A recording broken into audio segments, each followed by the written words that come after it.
he goes in with Dark Templar, maybe an Archon or something like that, it would be extremely easy to break through the natural area of Jaedong's, I think. He has one Dragoon out, throwing down the Templar Archive, so this is a rush strategy from Pusan. He's not even worrying about his second base.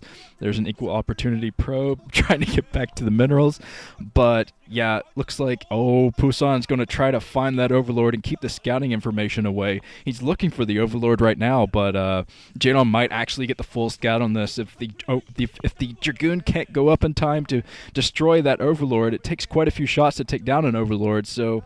Oh, man, Jaedong might scout this. Jaedong coming in. There's the Dragoon. Jaedong's trying to position his Overlord to see the hidden tech or the hidden buildings. This is going to be so close. Jaedong might be able to come in and see this. He's not within range of the gateway yet. He does not see the Citadel of Adun yet.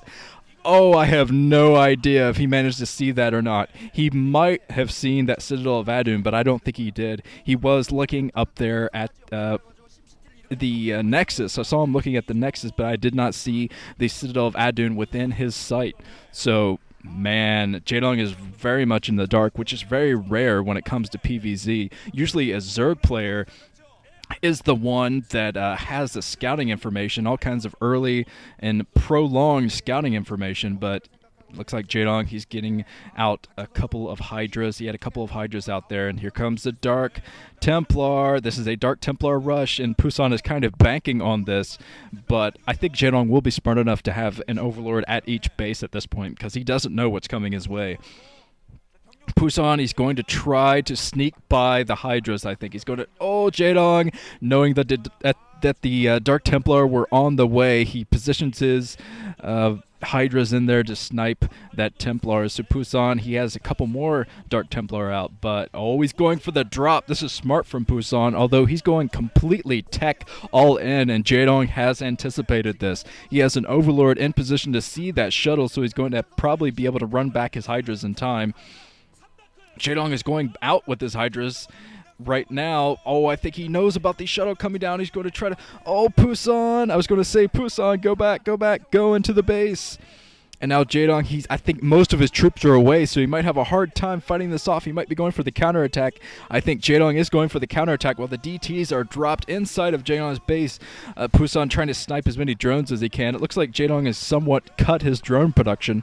He had fewer drones than I would have expected at that main, so I think he's going to work off a two-base all-in himself. Dark Templar trying to rip through...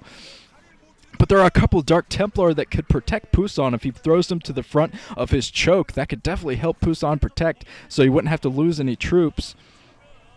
But Pusan, he's almost... I think he let a couple of Zealots go down there. And he probably could have just thrown out his Dark Templar to fend that off. But yeah, a couple Scourge coming in to intercept another drop. But the Scourge were not within range, but Jaedong sees this now, and Pusan's going to have to drop whatever's in that shuttle. He has a couple. I think he just had one Dark Templar in that shuttle, so his harassment from this point on is going to be very, very difficult to do.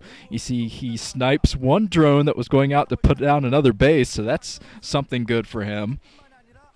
Although he's really got to be working on some anti-air right now. I mean, Jaedong could just switch up the mutas and pretty much destroy Pusan at this point. I don't think he has the cannons. I don't think he's working on his second base, but a second base without any cannons? This is all one cannon at the front just protect against another... a break from Jaedong, another Hydra break. And he has one Archon out, so this could actually work out for Pusan, strangely enough, as long as Jaedong doesn't go in with all of his troops. He has some Hydras still out in the field, but Pusan could definitely rip into those with his Dark Templar until Overlord Speed gets researched.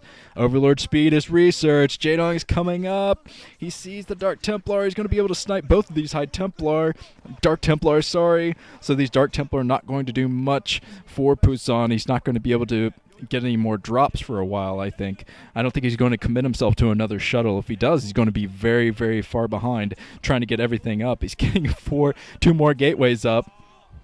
And this could work out for Pusan if he uses that Archon extremely effectively. Jaedong getting some... What is Pusan doing? Pusan is moving out with what he has. Going in with a Dark Templar, ripping into the natural expansion. Jaedong caught off guard. He was too busy microing his mutas to pay attention to his natural, so he lost quite a few drones. And I think he's cut drone production anyway, so he's pretty. I think he's pretty much down on everything else, but Pusan, he's trying to put on the pressure, but he's got to use that Archon. He's got to use the Archon to destroy all of the mutas, and Jaedong's doing some pretty good. Oh, Jaedong has so many Hydras in now that Pusan has to back off, and this could have been the mistake from Pusan, going out that early with his troops, because he has no backup troops to help out his single lone Archon. He has nothing at the front. He's not even mining from that second base.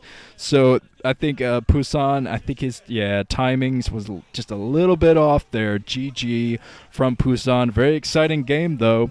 Pusan showing how to cheese Jaedong, but then fail. It's a very interesting strategy for Pusan. I think it probably could have worked out if he'd done a few things differently. But yes, excellent game.